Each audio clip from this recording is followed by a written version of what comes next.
You came here to meet your own walls, not to break through them, but to understand them.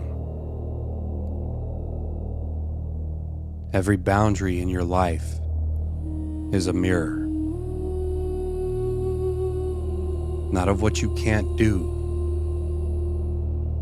but of what you have not yet seen as sacred.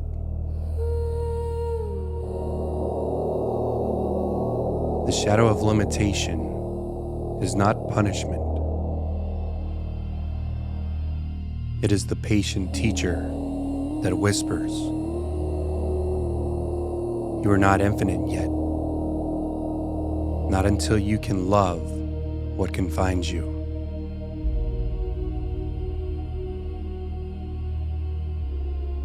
You've cursed your edges before.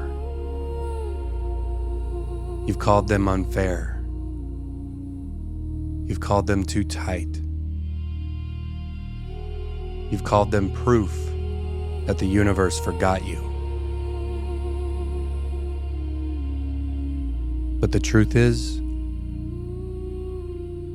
every limit you've ever faced was written by your own soul to protect the timing of your unfolding.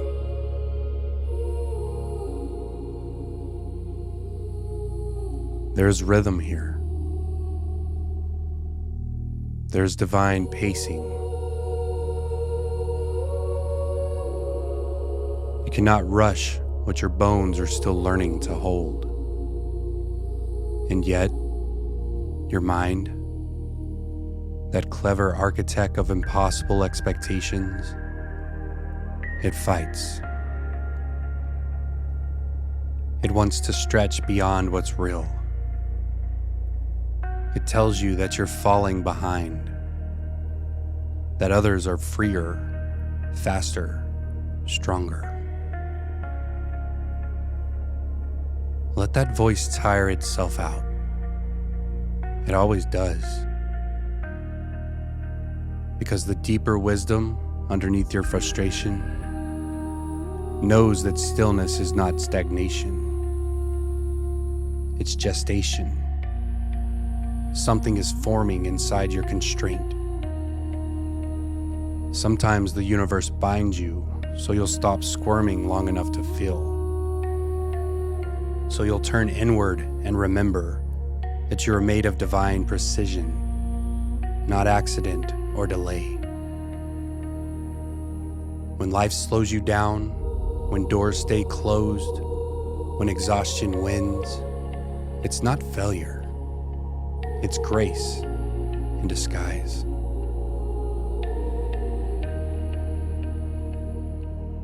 It's your spirit regulating your growth,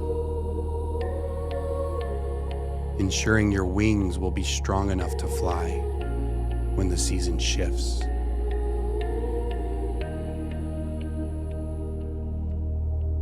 Limitation asks you to trust form, to let rules, structure, and even lack become initiations into wholeness. You've avoided structure before because it reminded you of cages.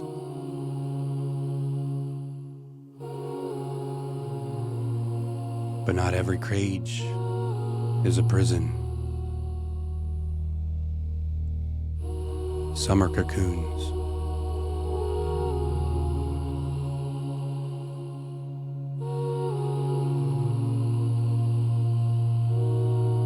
Sit inside your current shape, your body, your existence, your reality. Feel its edges. Name them, bless them, thank them. Because soon, you'll outgrow this shell.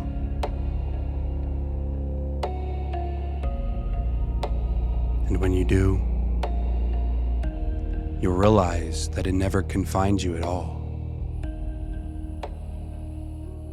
No, it refined you.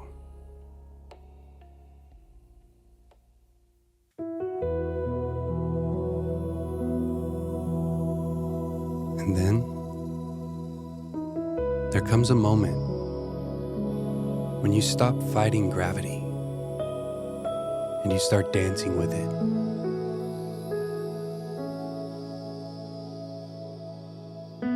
That's the gift blooming inside this key. Realism.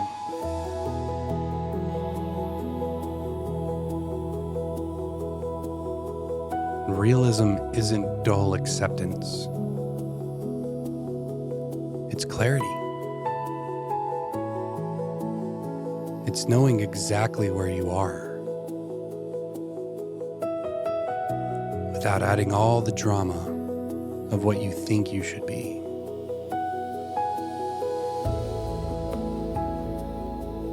When you become realistic, you stop chasing fantasies of escape, and you start creating within the material world with both hands steady. You start saying, "This is what I have, and it's enough to begin."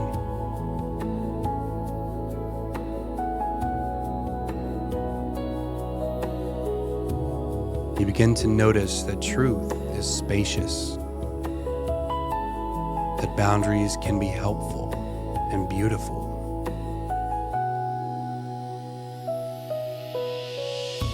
And you realize that when you stop exaggerating your suffering,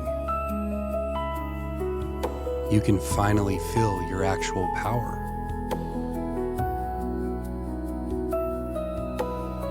Realism doesn't need to prove itself.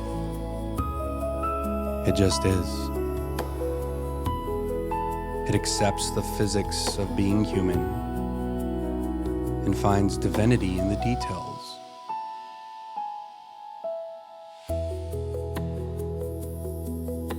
In this phase of your life, you're learning the art of measured creation. You've spent lifetimes mastering chaos, the rush of endless becoming. And now the call is to master form and to build what endures.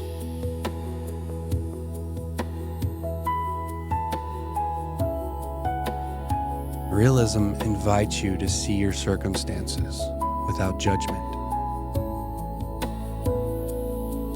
If there's debt, see it. If there's grief, feel it. If there's joy, honor it.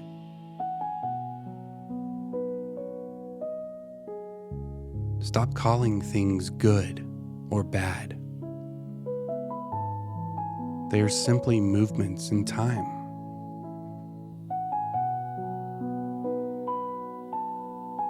And from this clarity, you become powerful. You become the calm presence who builds worlds from simple truths. No grand illusions, no need for applause, just quiet authority, born of seeing clearly.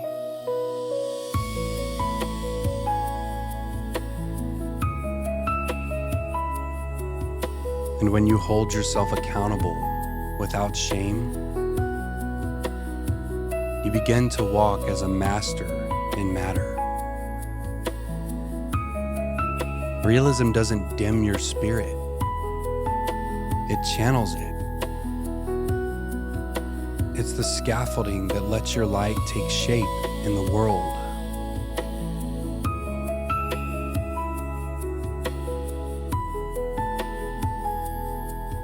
Your dreams are not dying.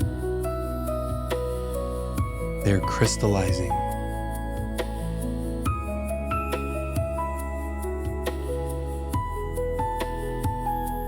And the only way that they can stand is if you learn to honor what's real right now.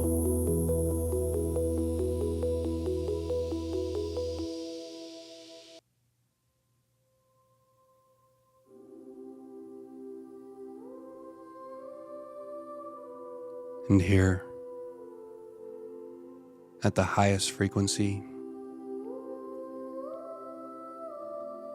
limitation reveals its divine heart, justice. Not the kind born of punishment or law, but the kind born in cosmic equilibrium. The balance that keeps the stars from colliding.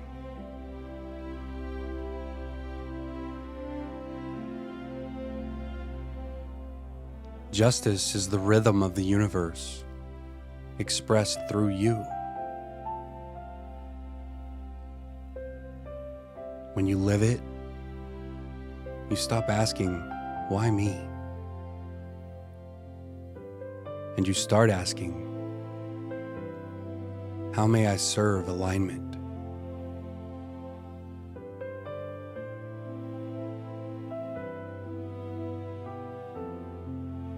This is when limitation becomes liberation,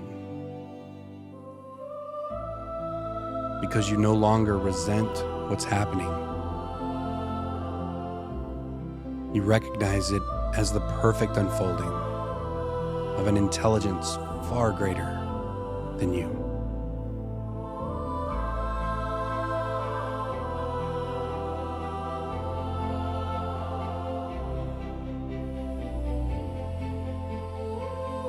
Justice restores faith.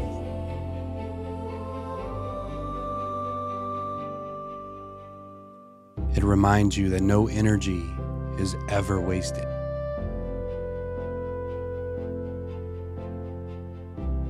What is taken will return in a new form. What is broken will teach.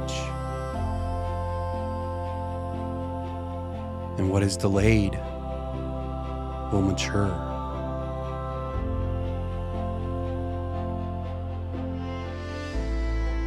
You begin to see that every imbalance in your world mirrors one within.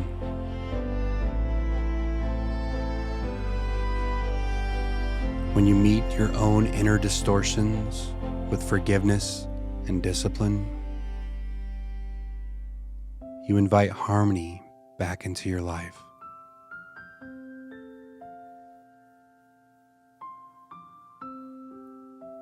Justice isn't cold. It's compassionate precision. It corrects with love, not with scorn. It demands integrity, not perfection. And it's within you now.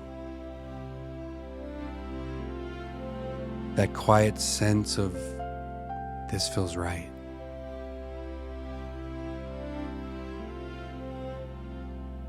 That click in your chest when your words, your actions, and your truth all align.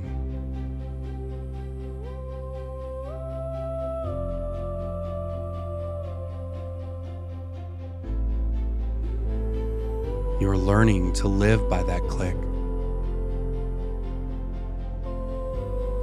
to let it guide you more than logic or fear.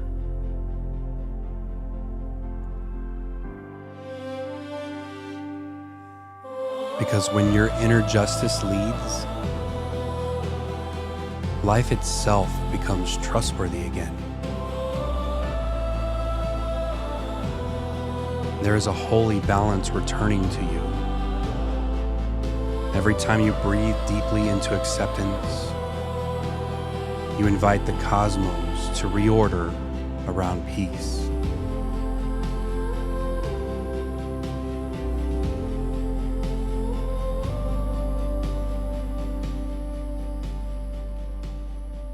And through you,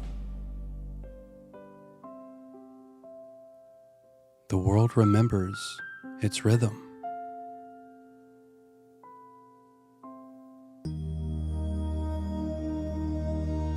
So, beloved, here's what this whole passage is really about. Your relationship with form, time, and patience.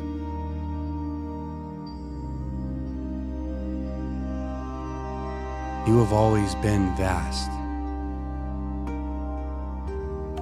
but now you're learning to be contained without being controlled.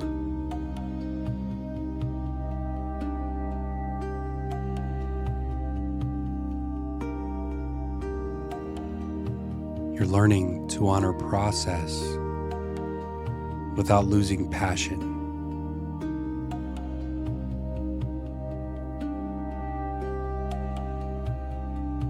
And you're learning to bring heaven all the way down into your hands.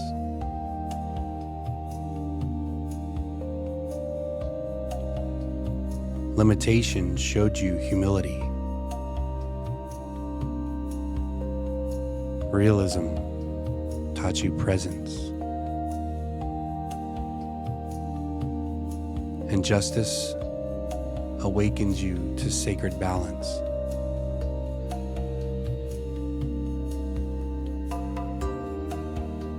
Integration means walking with all three. Knowing when to pause, knowing when to act, and knowing when to simply breathe and trust.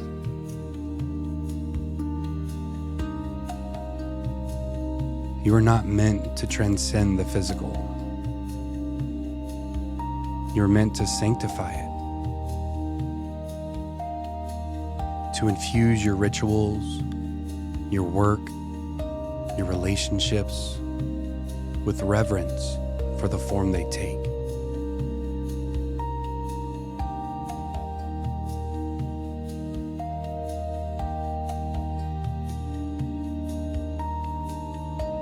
And every step you take in awareness turns the ordinary into ceremony.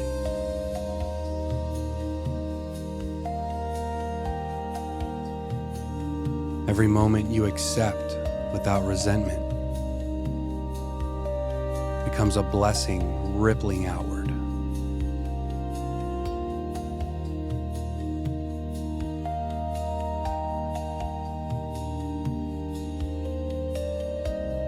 When you stop seeing limits as locks and start to see them as doors with divine timing, everything shifts. You realize the universe has always been conspiring in your favor, even now.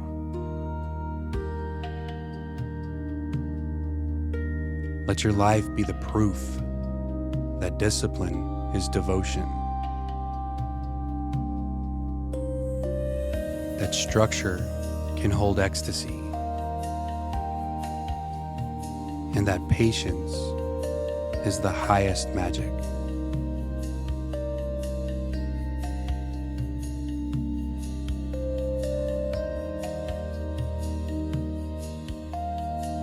Because this is what you came to embody. Divine law in motion.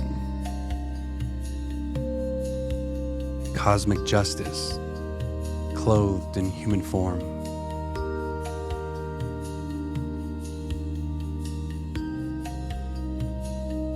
And in that balance, dear one, you become unstoppable.